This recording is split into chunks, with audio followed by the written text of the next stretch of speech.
Welcome, everybody, to the 2021 City of Gloucester Mayoral Candidate Forum at Gloucester High School. This forum is presented tonight by the Greater Cape Ann Chamber of Commerce Government Affairs Council, of which I am a member. My name is Bob Visnick, and I am from your neighboring community of Rockport, and it is great to be here this evening in Gloucester for this debate. I'd like to thank our sponsors who helped make this evening possible. The presenting sponsor is Amanda Armstrong Group of Compass Real Estate. We have two gold sponsors tonight, Ruth Pino of Remax 360, thank you, Ruth, and the Cape Ann Savings Bank. Our silver sponsor is the Greater Cape Ann Chamber of Commerce Government Affairs Council member and Small Business Person of the Year, Bob Gillis. So this evening, the order of speaking has been determined by a coin flip, which was monitored both by Lloyd's of London and Price Waterhouse. The winner of the coin toss had the choice of being the first to answer the opening question or last to make a closing statement. And so the winner, our Mayor Sefatia Romeo Theken, will start first and she will make the last closing statement. The order of questioning will alternate between the candidates following the first question. Each candidate will have 90 seconds to answer each question, plus up to 30-second follow-up after both have given initial answers. We have a timekeeper here who will track the time and alert the candidates and I when the time limits are approaching. At my sole discretion, time for additional elaboration will be allowed as appropriate. Finally, at the end, each candidate will be given 90 seconds to make a closing statement. We anticipate there will be time for about 5 to 7 questions, and the questions have been developed by the Chamber of Government Affairs Council with input from the community and some Gloucester High School students.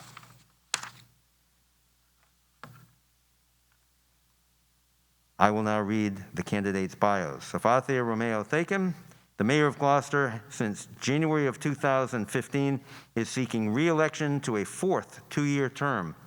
She has also served since 2001 as at-large city councilor and was the council's vice president from 2008 until she became mayor. Prior to her election as mayor, she worked as the Community Health and Human Services Liaison at Edison Gilbert Hospital. Sefatia also owned catering and healthcare counseling businesses and a fishing vessel. Together with the Gloucester Fishermen's Wives Association, she helped implement the Massachusetts Fishermen's Partnership. Ms. Romeo Theken is a licensed community healthcare worker and certified SHINE, serving the health insurance needs of everyone, and Medicaid counselor. She has received awards for her civic and community service from multiple organizations, including the North Shore Health Project, the American Red Cross, the Mass Department of Public Health, and Action, Inc. She is a member of the Seaport Economic Council, appointed by Governor Baker. A lifelong resident of Gloucester and graduate of Gloucester High School, Ms. Romeo Theken is married to Matthew and is the mother of 3 grown daughters and grandmother of 4. Greg Verga, candidate for Mayor of Gloucester, has previously served Gloucester for 8 years on the school committee, followed by 6 years as a city councilor, 4 years representing Ward 5, which is West Gloucester and Magnolia, and 2 representing the city at large. While a member of the council, he pushed to open budget debates to public observation. Mr. Verga has a bachelor's degree from Salem State University and worked in the manufacturing and technology industries before becoming a licensed real estate agent in 2005. He has served on multiple city committees, including the West Parish School Building Committee, Magnolia Woods Oversight and Advisory Committee, the Newell Stadium Building Committee, and the Harbor Plan Committee and Fishermen's Commission. Mr. Verga is also a musician with a home recording studio and a published children's book author. Mr. Verga is also a lifelong Gloucester resident and graduate of Gloucester High School. He and his wife Kelly have 3 grown children and 2 grandchildren and live in West Gloucester. Without any further ado, we move on to the first question. which will start with Sefatia. The American Rescue Plan Act and state funding question.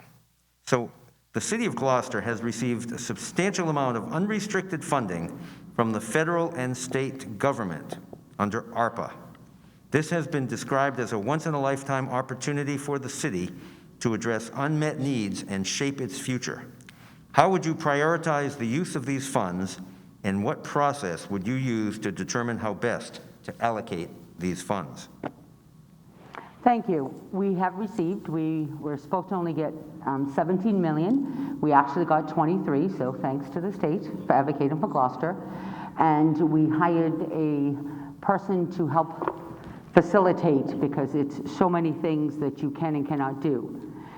First thing that we just did was give $50,000 that we're going to regionalize, called Climate Change Voices, so we can actually figure out about the climate change. People want to hire all these things. But I was working so closely with the state and was told, hold on. Don't rush in using your money. Because the fact there was $5.5 billion awarded to the state of Massachusetts. 210 is just sitting there in health care. So they said, hold on, figure out what you could do and take money from the state. Because $23 million cannot even finish one project. We want to make sure that we get everything. So with our close contact and our partnership with our state legislators in the state, we put in all of these different requests, working together, and guess what? We will. And we'll talk about that after. Thank you. Okay. My understanding is this Michael? No. Test? There we go. My understanding is that the administrator that was hired or brought on is actually administered FEMA funds and not the ARPA funding. What we should be doing as a city, which other communities have already done, is to actually hire a funding czar for these funds. $23 million, it has a lot of strings attached when it's coming from the federal government. What other communities have done is released a statement of, a vision statement of what to do with the funds. What other communities have done is empower their boards and commissions to review the options and the regulations. So there are some steps we still need to do before we start to spend this money. Again, a lot of federal money, a lot of strings attached. Some of the things we could be doing is pumping them into things for downtown to help fund some short-term, help fill some of the storefronts downtown with short-term storefronts where these companies have had long vacant properties, and so we could ask them to rent for an 18-month period just to fill it for the time being. So I would just question the FEMA funding versus the actual ARPA funding, because that is a big one. We have to find out if we do indeed have someone in place, because the ARPA czar is going to be a key component, because we don't want to get zinged later because we misspent $23 million. So I would like to find out exactly what we want to do, have a real plan in place before I start assigning where all this money is going to go. And my goal will be to put it where it helps the city the most and not be sent out to favors to people that have helped me along the way. Okay, you each get a follow-up. Oh, definitely. Well,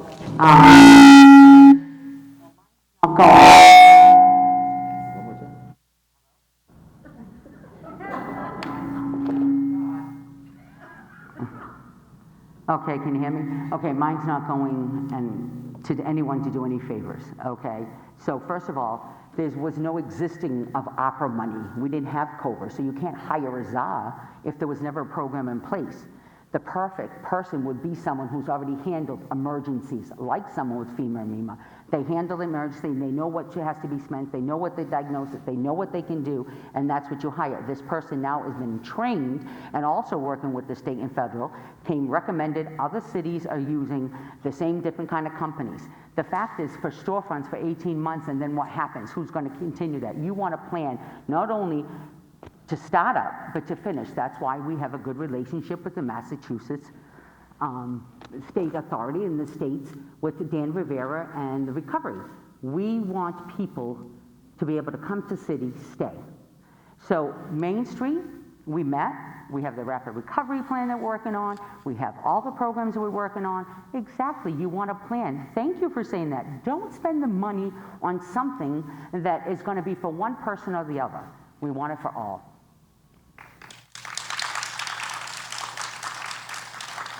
And this is an important question, so I gave you some extra time, and Greg, I'll give you some extra time as well if you want to have the final word here. We on? Again, so the thing I said about the storefronts is short-term, and the whole idea is to fill the storefronts that are downtown. I'm sure this is going to come up later in the debate, but the intention is to get somebody in there that could help incubate their business, but with the full understanding that this is a short-term rental, because empty storefronts aren't good for a city at all. Again, the administrator, other communities have been hiring. Of course, we didn't have the money, so we didn't hire anybody, but we have to begin the process. Other communities have started this process, and here we are months later, just beginning. Thank you. The candidates have permitted me to use their first name. The next question then will start with Greg, and it's about downtown revitalization. Please share your vision for making Gloucester's downtown and villages, including Magnolia, Lanesville, and Rocky Neck, more welcoming and accessible for residents and visitors to support and encourage shopping and dining locally. And what creative ideas do you have for the city to support the local business community as the business people navigate the post-COVID new normal? Greg? Sure. One of the big things we do have to work on is better signage to lead people from the waterfront to Main Street. And we have a lot of work to do, that's for sure. Now, when you have a community that's as widespread as ours with all these villages throughout the city, it's hard to have a unified plan. But we definitely need to work on it and work through our ward councilors to work with the leaders in those villages to make things happen. But it's not going to be an easy task. I mean, one thing to keep in mind is that Roger Street could be underwater in the near future. But we've had a plan on the books to revitalize Roger Street since 1995. That could help jumpstart that process down there. The plan calls for expansion of sidewalks. We have roads that are, in some areas on Roger Street, 47 feet wide, which allows us to expand the sidewalks by 7 to allow for more outdoor dining. And it allows to plan to improve the back side of Roger Street, which is the backyard of Main Street. And we have these murals that could go up there. There's a lot of opportunity, and this plan that's been on the books since '95 is just one example of the city spending money on studies and plans and then just sticking it on a shelf and ignoring it. So it's time to revisit some of these plans to help revitalize all parts of Gloucester as we move forward. Thank you. Sefatia. We are working with Mass Development, and Mass Development came down and spent the day with us, and we met with a lot of local merchants. And you know what? Yes, we do have a lot of plans, but then when we try to implement these plans, business owners leave, other people want their input heard, other people will like to be heard, so you always have to change. We just started, I was the first administration that ever gave money and put it in the line item so your hotel and motel taxes were put back. It's called Discover Gloucester. You have a great executive there. We have our local chamber that we work with, our community development, but still that wasn't enough for some of the people. They said, we want a liaison. We can't continue these meetings. It was fine, we're Zoom, but now that we're up there, we need a liaison. Mass Development came down and said, we hear you. We can actually do that. We can actually pay. It used to be called Main Streets.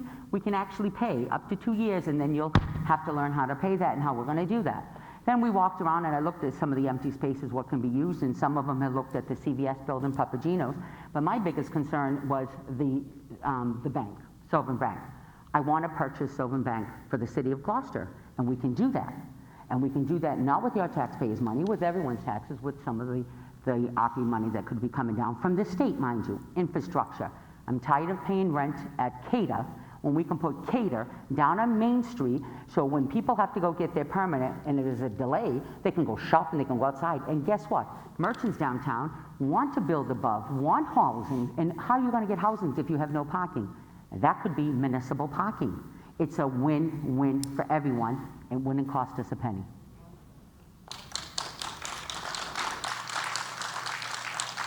Greg, any follow-up? Yeah, I would say that we do certainly need to build on our partnerships at the state level and get everything that's coming to us. I mean, it is our tax dollars, no matter how you slice it. But there is opportunity downtown. I think the Sovereign Bank is a place we could explore purchasing and possibly putting a second floor on for maybe even residential. So I would just leave it at that. There's a lot of opportunity. There's a lot of partnerships we can build upon, and we can make our city a better place. Yes. All right, Sovereign Bank, we would not build above for, I'm not talking about Sovereign Bank. Above that we build, while you have your administration office building for school. What better place? Let's put government center where government center belongs. So where it has access to everyone, parking. The merchants themselves, the business owners, were saying that they would like to, what the biggest mistake was is that when, no offense to any stores that were bought in, but there was some, an artist community that wanted to buy one of the stores and have a workforce housing, and it wasn't zoning. So we're working on all those issues.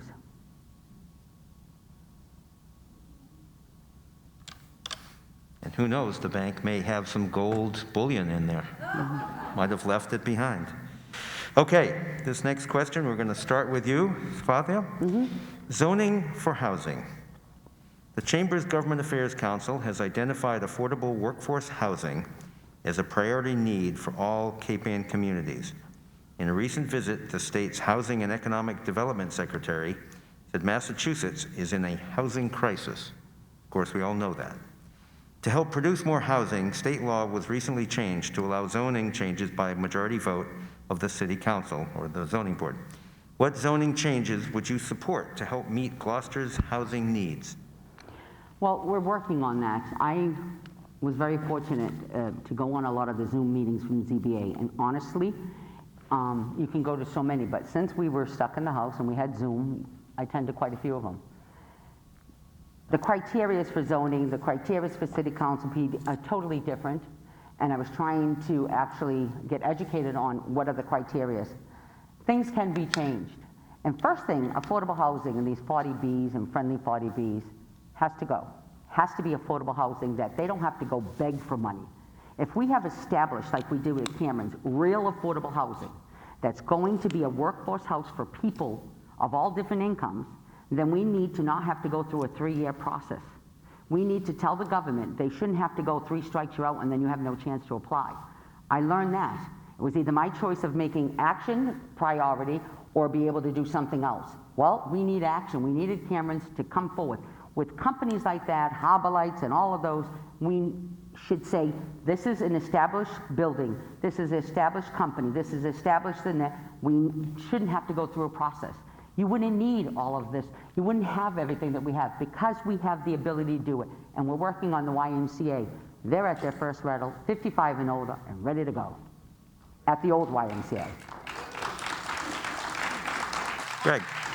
So we're talking housing in general, but also affordable housing. So we have the housing production plan in place. We've had it was approved in 2017 and it expires in June 2022. The city has made some progress on it. They've already approved the accessory building use. So if, say, for instance, an apartment above a garage used to be limited to family rentals. Now it can be rented outside the family. They've looked at, the planning board recently approved a by right extension of 2-family houses. One of the most ridiculous things I saw when I watched a planning board meeting was that in some areas you could buy a piece of land and build a 2-family house by right. You could buy a single-family house, tear it down, and build a 2-family by right, but you couldn't build a second unit on a single family. That seems like a no-brainer. That still has to weave its way through the city council to get approved and to make the zoning change. The planning board still has to review the 3-family by right. So there's a lot of opportunity there to increase the housing stock. The affordable housing stock is another one. I hope that question comes up later so I can expand upon it. But we are supposed to be putting the taxes we receive for short-term rentals into the Affordable Housing Trust. So we should be empowering our Affordable Housing Trust. First of all, it's not going there. It should be. We should empower our Affordable Housing Trust as well as the community preservation funds, empowering them to help create new units that are affordable with deed restrictions. So there's a lot of work we've done. I give credit where credit's due. There's a lot more work we still need to do on both housing and affordable housing.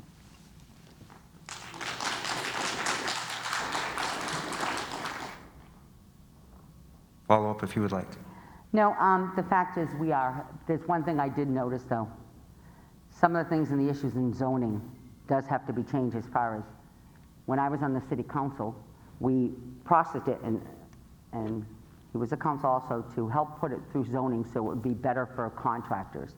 I don't know whether it's because Zooming, I don't see the equality of people be able to come to speak and be able to have that appeal process. I've seen that some people can say, well, I'd like to extend something and wait a year. Well, we don't have that. That's not fair for the people. So I think we have a lot of zoning itself to change as far as how we process it. Follow up if you'd like, Greg. A vigorous review of the zoning ordinance in its entirety. And one of the problems I observed when I was the chairman of the Planning and Development Committee on the City Council was people would come through with proposals, the developer, and they would have their attorney, no offense. They would have their architect, they would have their engineer, and then you'd have 2 or 3 neighbors who were basically on their own trying to make their case. And as Sefatia just said, the amount of time allotted isn't necessarily equal. As a group, the opponents get a few seconds each, but the proponent gets quite a bit in a big lump. Okay, a question I remember from a few years ago. Coastal resilience and climate action planning. We're going to start with Greg on this one. And this question was submitted by the Cape Ann Climate Coalition. Local businesses, like everyone else, will need to make significant changes to meet Gloucester's climate action plan and the state and federal government's goals to reduce greenhouse gases. What support, if any, do you think the city government could provide for small businesses to meet these goals? Greg? That's a tough one. I believe, let's talk about climate change in general. First of all, it's become a ridiculous political issue. So whether or not you believe climate change is man-made or the result of the cycles of nature, it is here. You look out the window, there it is. You've got the fires in California, you've got the Oregon scorching temperatures in triple digits, you've got the Gulf Coast being battered by hurricanes. You've got Little River here rising at a phenomenal rate. So it is real, and we do need to address it. Here, we don't have much to help in terms of reducing the carbon footprint. That's a federal thing that's going to happen. We're going to have to do our best to defend against it. And I'll tell you, Mother Nature's going to win. There's no question about that. I read some information earlier that by the end of the century, the man at the wheel is going to be about 100 yards, there's going to be about 100 yards of water behind him. So we've got some real tough decisions to make. Put in the barrier around the water treatment plant, the sewer plant, building the wall up at the high school. Those are stopgap measures that are going to help us for the next few decades. But we need to be thinking long-term about where the high school is going to be in 50 years, where the sewer treatment plant is going to be in 50 years. So enough of putting our heads in the stand. The city has done a good job recognizing this as an issue. But we've got to really focus because this is creeping up on us a lot faster than most people anticipated. Bob. Well, thank you very much. Can you hear me now? Yes. Okay. Thank you very much. We are working on it. It is a fact. Climate change, coastal resilience, we're drowning, we're going underwater. It's Rockport, it's Essex, it's all of us. We're regionalizing. That's why Essex, Rockport, Manchester, and Gloucester are doing the climate voices to make sure. But see, there's a problem. 90% of our waterfront is owned privately. 90% of New Bedford, they own theirs. They were always getting money. Finally, after 13 years, when they say it's the right time, the right place, 13 years that the waterfront people have gone together, have paid their own money. We've been to the State House to say, look, you got to help us. No bank's going to give them money to build a wall or to do all these things. We are drowning. And Miss Sibley, when she was talking about her property back there, that she does run to low income and what's happening and the infrastructure. Finally, the state's listening. Finally, we brought her plans forward. We brought other people's plans. Finally. The fact is, I got news. I was talking to the governor's office. I was talking to Bruce Tarr, that I said we need some of that infrastructure money to be brought back to private citizens who have to replace. If you look at Rocky Neck, I was there. I was like, you're not going to be able to do anything, wall or no wall. There's so many things that we have to look, and we have to do that. And the children actually are educating us, because that's who's bringing it forward. It's their life, it's their schools, it's their walls or berms, whatever you want to call it. But the fact is, yes, we can do something today for tomorrow. Any follow-up? Yes, so we have 65 miles of coastline here in Gloucester. Not much of it is owned by us as a city, but that, we in this part of the country are really in danger. So as I mentioned earlier about the ARPA money, we need to be prepared for if and when the federal government decides to vote on the infrastructure bill. That money will hopefully flow down here through the state, and we need to be ready to receive that money. So we have to be on the lookout. It's trillions of dollars, and hopefully we're going to be getting our share of that. But 65 miles of coastline, we are very much at risk. We are. We're going to put a line item in the budget for it because guess what? As I said, I've been working very closely. I'm on the Seaport Economic Council. We've been bringing this issue on for 13 years. We have the plan, we have the report, we have all of the things that are happening, and finally they said that it could go under. Not the $23 million. It's from the state, federal, that goes to the state that's going to go into the infrastructure, and it can be done. Yes.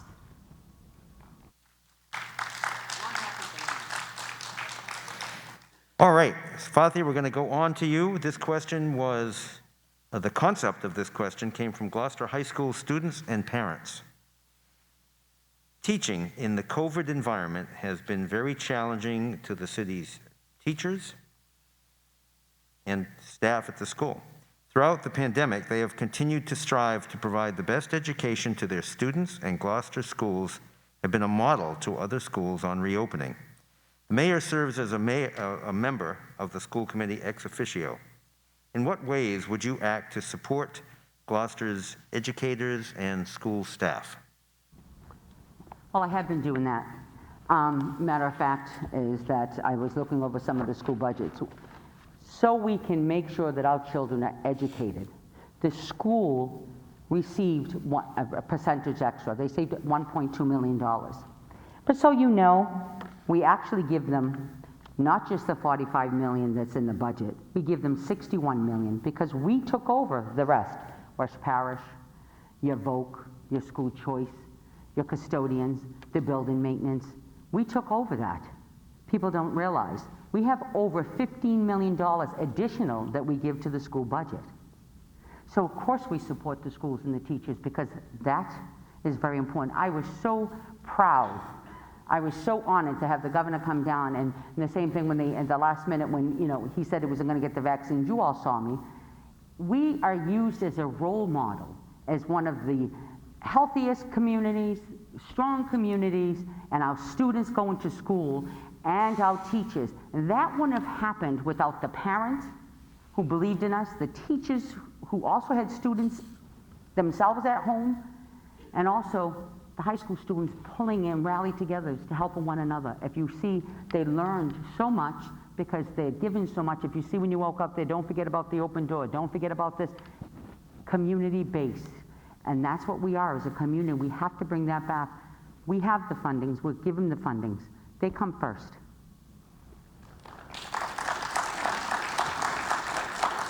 Greg? Can you repeat that question? Sure. Teaching in the COVID environment has been very challenging to the city's teachers. Throughout the pandemic, they've continued to strive to provide the best education to the students, and Gloucester schools have been a model to other schools on reopening. Mayor serves as a member of the Gloucester School Committee ex officio. In what ways would you act to support Gloucester's educators and staff?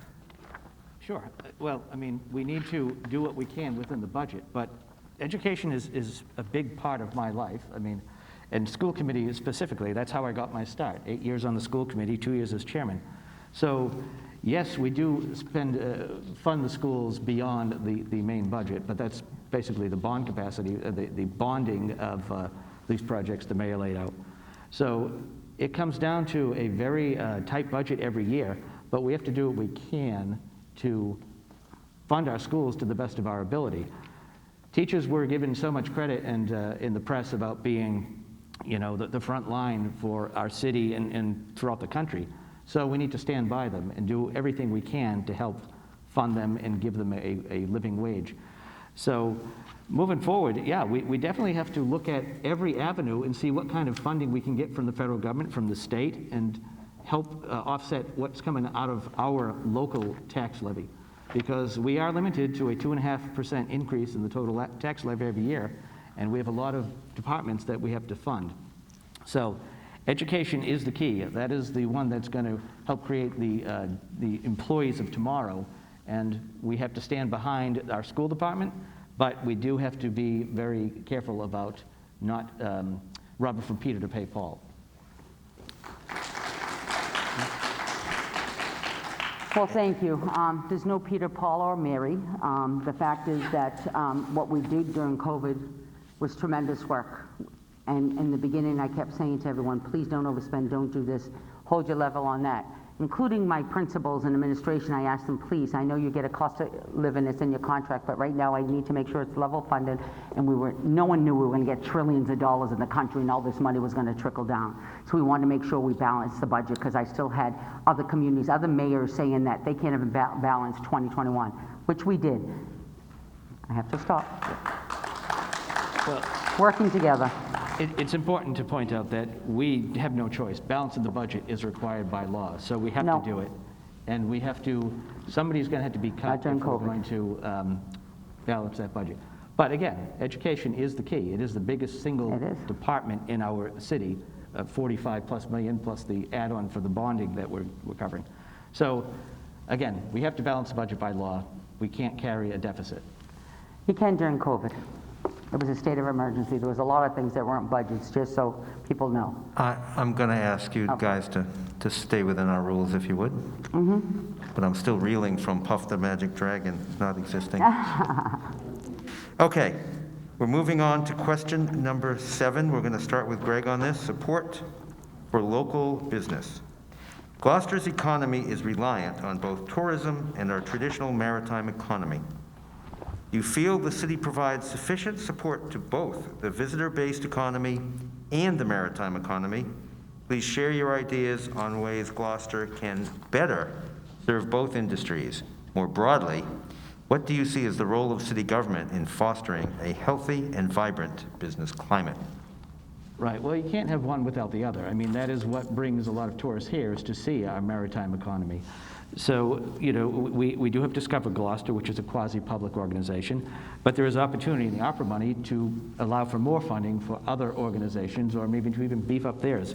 So we do have to stand behind our tourism industry, but keep in mind, the way to really boost the economy, which will trickle down to the maritime economy and to the tourism economy, is to create more higher paid jobs. I mean, we have right here, it may come up later, but the GMGI had a recent survey of 70 people in their business who are now based outside of Boston, who said they'd be interested in coming to Gloucester if the opportunity were there.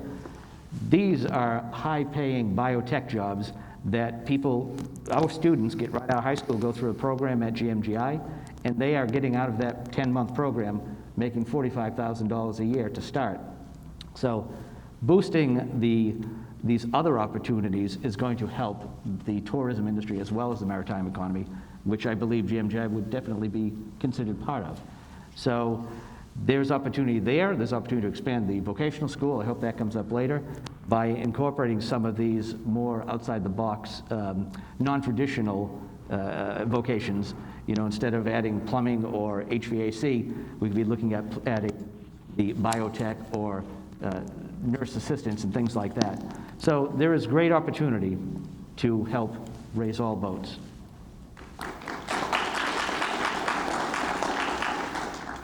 Well, to boost the economy, we've been doing that. We've had the best year so far.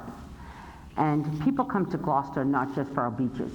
They come to Gloucester on so many different things, our coastal, but also on our working waterfront, the industry, the oldest seaport.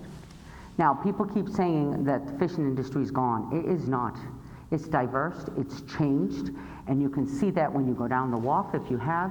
Yes, GMGI, especially expand from next door. GMGI brought students here. Have to stop. That was 90 seconds? No. That was not 90 seconds, but it's okay. No, you can keep going if you'd like. Oh, well, he said to stop, and if I don't pay attention, then you say something else. I never thought you listened to me. Well, the fact is that, you know what, we're all working together for the first time. Restaurants, the tourism, but don't forget, we also have residents, and and you're saying about how can we make it that we follow that footprint. We're doing more trolleys so people can actually park. So we don't have that. We just finally, you know, we're an old city, we've turned the 400, don't forget the 400 Club. And the fact is that, you know what, we're now coming up to date with, you know, online to get your tickets and your parking and your beach stickers and everything else that we're doing, that it's a process that everything was on hold because of COVID. The fact is that we are working together. We will do that. Discover Gloucester, the Chamber, the community development. I have a great team. So, you know, we are working together. But what's the best thing is the ones who survived, and thank you, come forward and saying this is what we need and this is how we're going to work together. And that's what we're doing. But there's something missing too, because now there's not so much Zooming. They want a liaison so we can get that. And we can get that, with, of course, with ARPA money, but why would I touch the ARPA money if I can get the state money under mass development? There's so much money that we can do, and by doing that, we will succeed.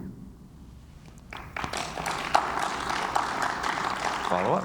Yes, I would just add that people have been saying the fishing industry is dead. The fishing industry is not dead, it's just different. When my grandfather came here in 1912, it was, it wasn't to, sell flowers, it was to be a fisherman.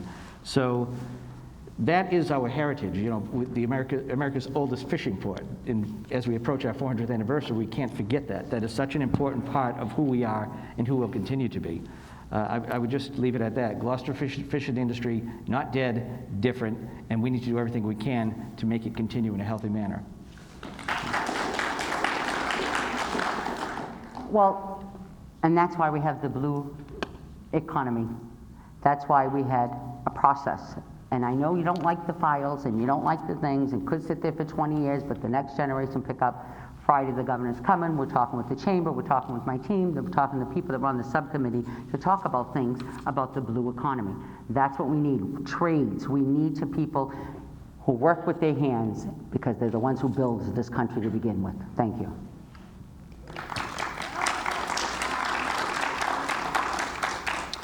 Okay. The next question is going to start with Sefatia. And it is about permitting. Do you feel the current permitting process strikes a healthy balance between protecting existing businesses and residents while also encouraging and welcoming new businesses? What, if anything, would you do to improve the city's permitting process? What do you mean by permitting? To build permits, or permits if they Board of Health permits for food? All manner of permits. Well, a lot of it is now you can do online, so because of the COVID, we have improved that, what we can, because of the infrastructure and the broadband that we need to actually get, and we're working on. The fact is that anything in this city always can be improved.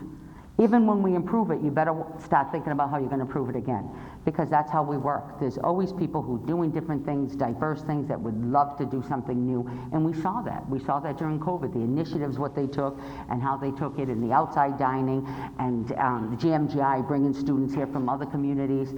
Yes, the permanent process, yes, it can be faster, but it also can help you. It should have something that like we do with the Special Events Committee. Now you can do it online, and then you can go through a process where you don't have to go around the circle and wait for everyone to sign off. You'll know that they signed off, and then you can go to the next step if you have to go in front of the City Council. So if you need, food permits, and if you need your inspections and things, it's easier and faster, so we have like a sign-off process. Yes. Can we improve? Of course. Are we doing it? Absolutely. Right. Yeah, I believe the permitting process, specifically the building permit processing, definitely needs to have some sort of a streamlining, but not streamlined to the detriment of the public input. We don't want to skip steps so people feel like they're left out. We definitely need to work on making our permitting providers more customer service oriented. The process should be pretty obvious. Shouldn't have people waiting in line only to get to the front of the line to realize they're in the wrong line, or they have to go get something signed in another office or another building. So there is potential. It starts with the review of the zoning ordinances I just said, And then one thing we need to do is really consider beefing up the planning department. We've got a lot of things that are falling to the planning department to do, and we basically have 2 people, where a city like Salem, which is quite different than Gloucester, has 10 or 12 people in their planning department. So maybe we need to really look at that, because what we're asking from the department, there are a lot of moving parts. That's where we could really help streamline things and make the process so much easier and more understandable and more effective and more efficient for our city. So that is one area I'm going to be focused on like a laser beam, because there's just, as I mentioned before, the lawyer, the architect, the engineer, it's just becomes such a difficult process for people who are opposed, but also the person who wants to put a deck on their house or build an addition. The hoops they have to jump through, we have to work harder to make it easier for them.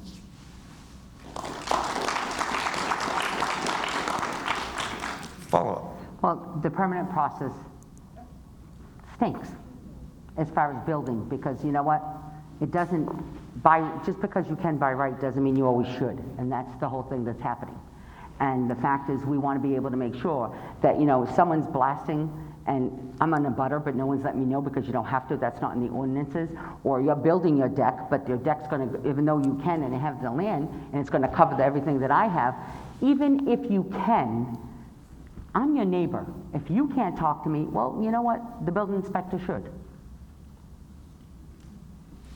One of the things I had proposed was some sort of a mediation process, or whether it's an ombudsman or whether it's, you know, formalizing the role of the ward councils to work with the neighbors before the developer really starts to hit the boards and commissions.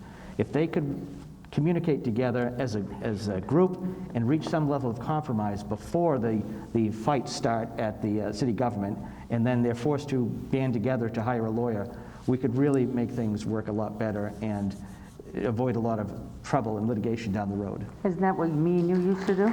Yes. That was the old way? All righty, We need to we do move it. on to the next question.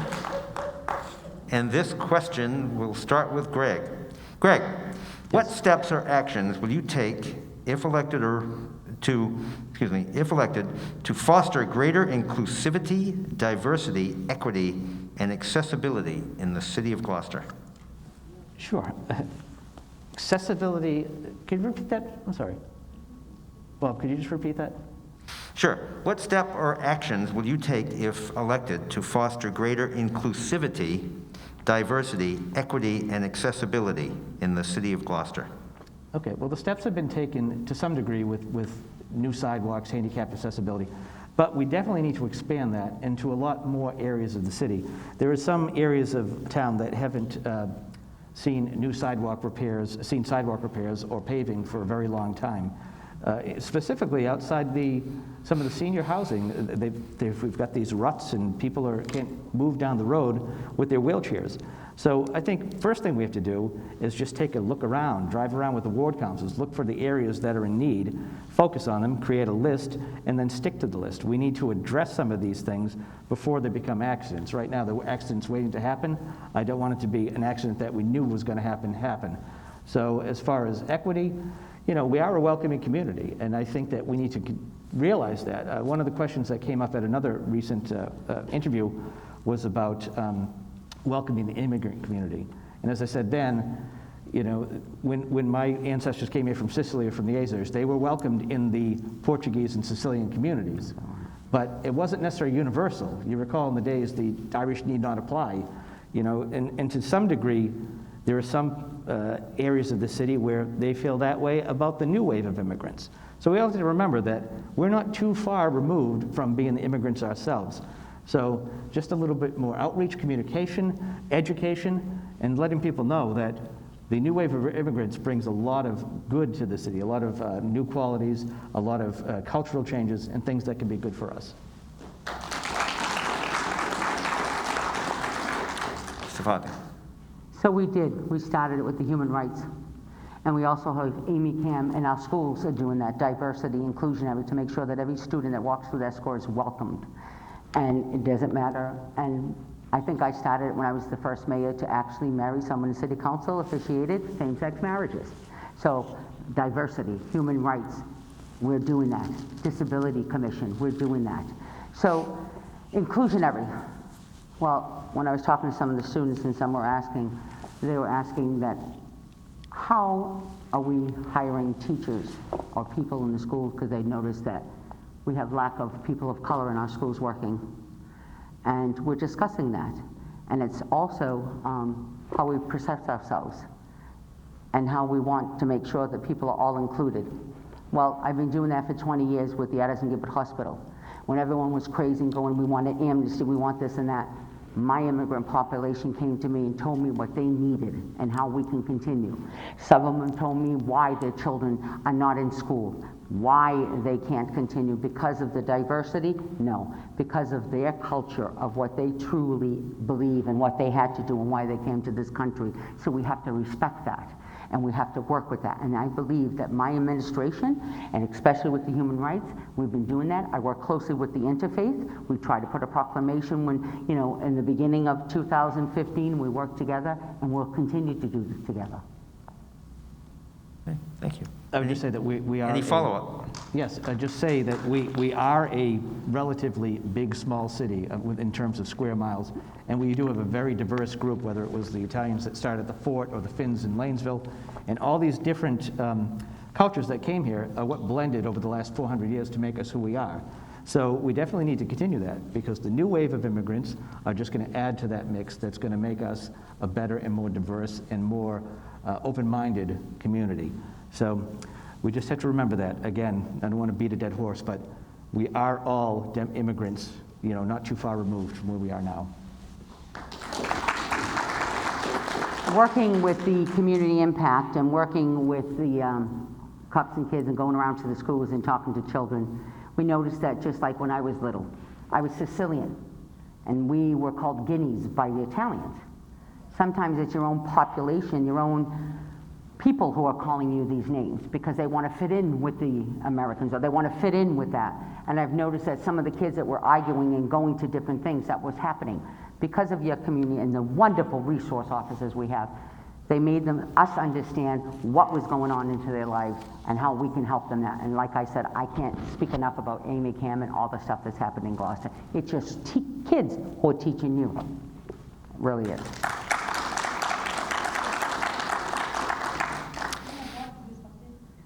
So tax classification. This is your next to last question. And Sefatia, you will start. Gloucester's business base as a share of the overall tax base has decreased an alarming 30% over the last 25 years, from 15% to less than 10%, with 1/3 of this decline happening within the past decade. Are you in favor of eliminating the CIP tax rate differential this year?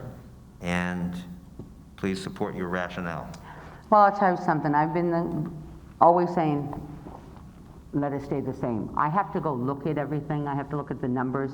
See, it's different because not everyone who owns a business in Gloucester owns the business, the building, and that's where the taxes are. And then they have this triple net where they have to pay the taxes, I understand, but some don't. If we do that, is it alleviated in rent? Is it alleviating in a lot of the process? I don't know. I have to see that first, because everyone's saying, well, we lost in business, this is business. I always say, everyone, if it's not broken, we've been doing fine, we've been doing okay. We left it. I had a veto it the last time that they wanted to put inside. I understand the chamber side, we have to call businesses, but I give tips to businesses. I give them the tips, and I hated tips, but we're doing that. We're calling that. We also have startup programs for businesses. We also have all this HUD money for businesses too. The fact is that, is it going to the business itself or the landlord? We need to work with both of them. Okay.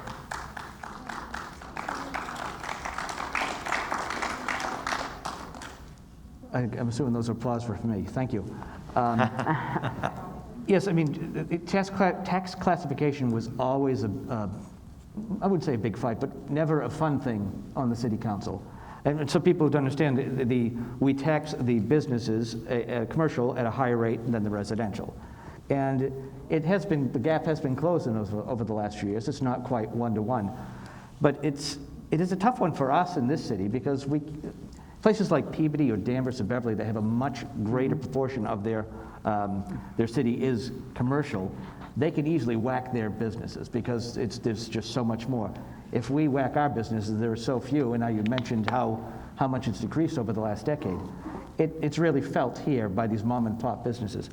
So it is something I would definitely be willing to take a close look at. I'm not ready to commit to going down to 1-to-1, but I think we are heading in the right direction, getting closer to a more equitable or equal tax rate between the commercial and residential. But again, it's tough for Gloucester because our commercial base is so small and we can't put the full burden on them. Even if we did whack the businesses because of how few we have on the commercial tax rate, it's really not going to make a big difference unless we start taxing them at, I don't know, 25% or something crazy like that. So worth a look, but I can't commit to it until we see how things shake out when I work on the budget next year. Well, thank you. Like I said, I've talked to a lot of businesses. They're not worried about the taxes as much as the water. And when we put our CSO project on the taxes, that was wrong for our household. And when I, Bruce Toby, and Mike Hale worked 2 years to listen to the people, to tell the people we want a utility bill instead of taxes. So this way we could alleviate it. But yet we voted on it, and then your new city council changed it and put it back on the taxes because they figured that would be better. Follow up? Well, and at the time, yes, I do recall we put that on the taxes as we did the water because we spent so much money on the water treatment plant.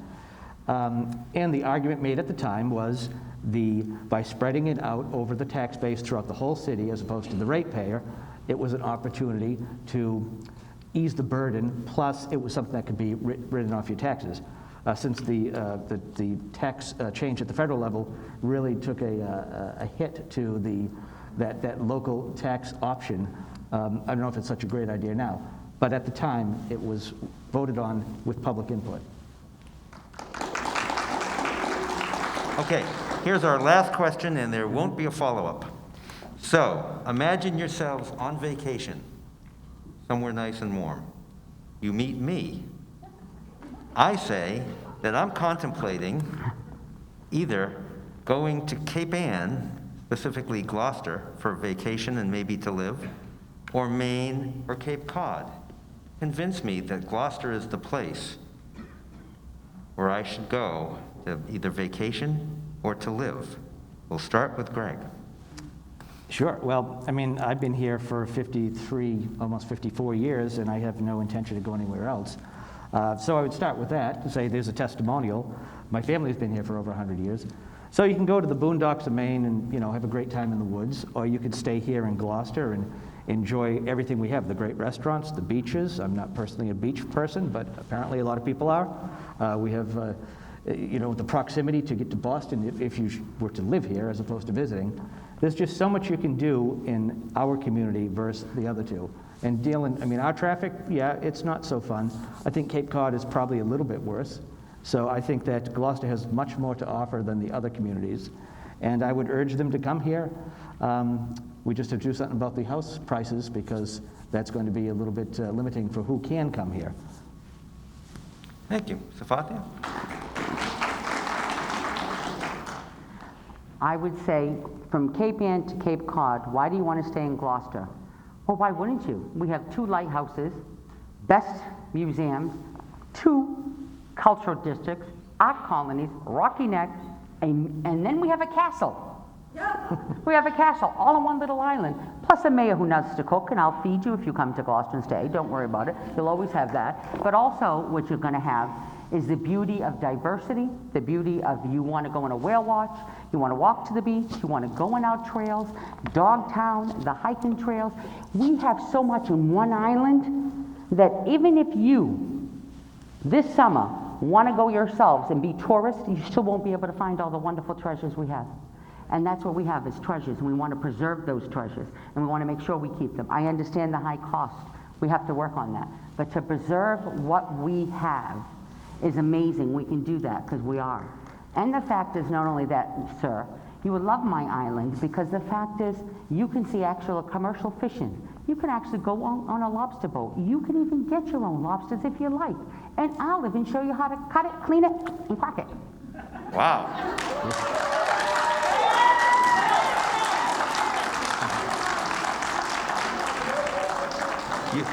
You both had me at hello. That's great.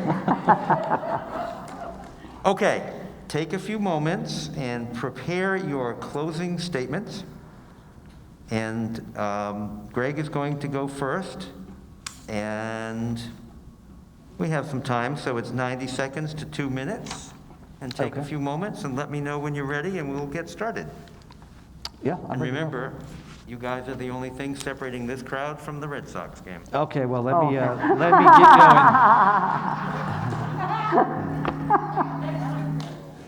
May I begin?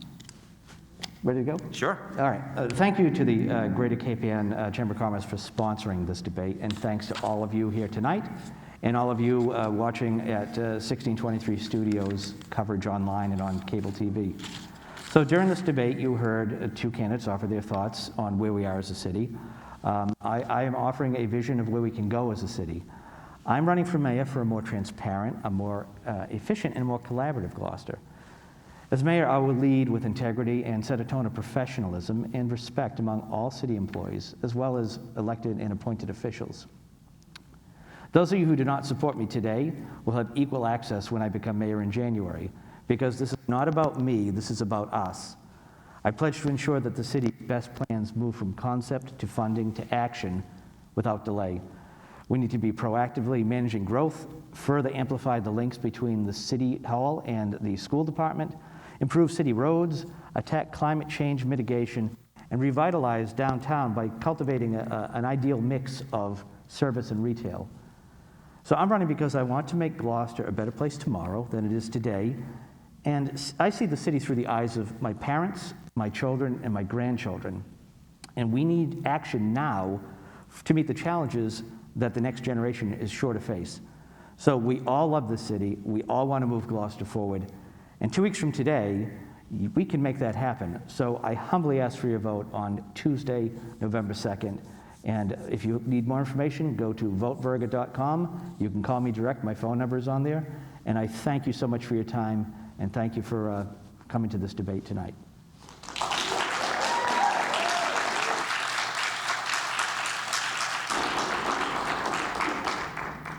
Well, I want to thank the Chamber, and I want to thank all of you.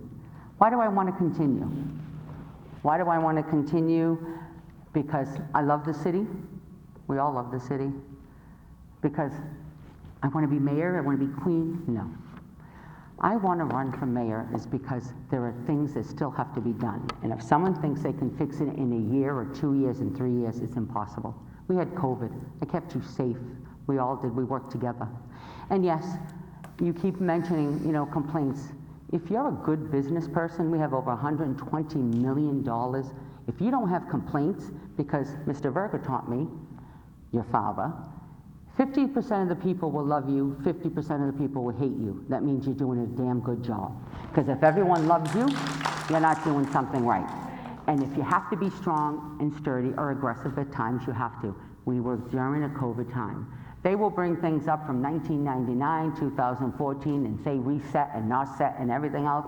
Well, let me tell you, I'm all set with the reset because we're moving forward and we're doing it together. We saw how things were changing and we were not, and there was not transparency. And we had to look, and there wasn't transparency. Well, look what happened. We got divided. You can't do that. I'm seeing the changes, I'm listening, I'm hearing, and I'm looking. I even went down to the post office in the bottom to look at the archives to find out what really is going. When they say, well, you know what, we changed for the better and we had to put the CSO project, I'd be damned if I'm going to put any more projects on our taxes. I'll tell you right now, we as a city deserve every bit of money that goes in that federal government, that goes in that state, because the fact is I've been an advocate for 30 years. And I know people in the state, because they've been there that long too. A lot of them have, and you know that. People want change. Well, the change is you're coming forward, you're speaking out. And guess what? I am listening. I do hear you. And I want to continue, because you know what? There's a lot of improvements, but you know what? Gloucester has to preserve what we have too as our heritage. Thank you.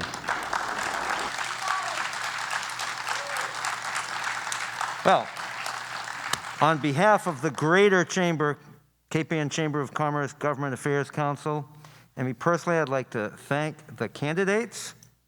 I'd like to thank the sponsors, 1623 Studio, the Gloucester High School, and all of you for coming out this evening to this important debate. Don't forget to vote on November 2nd, and go Red Sox. Thank you.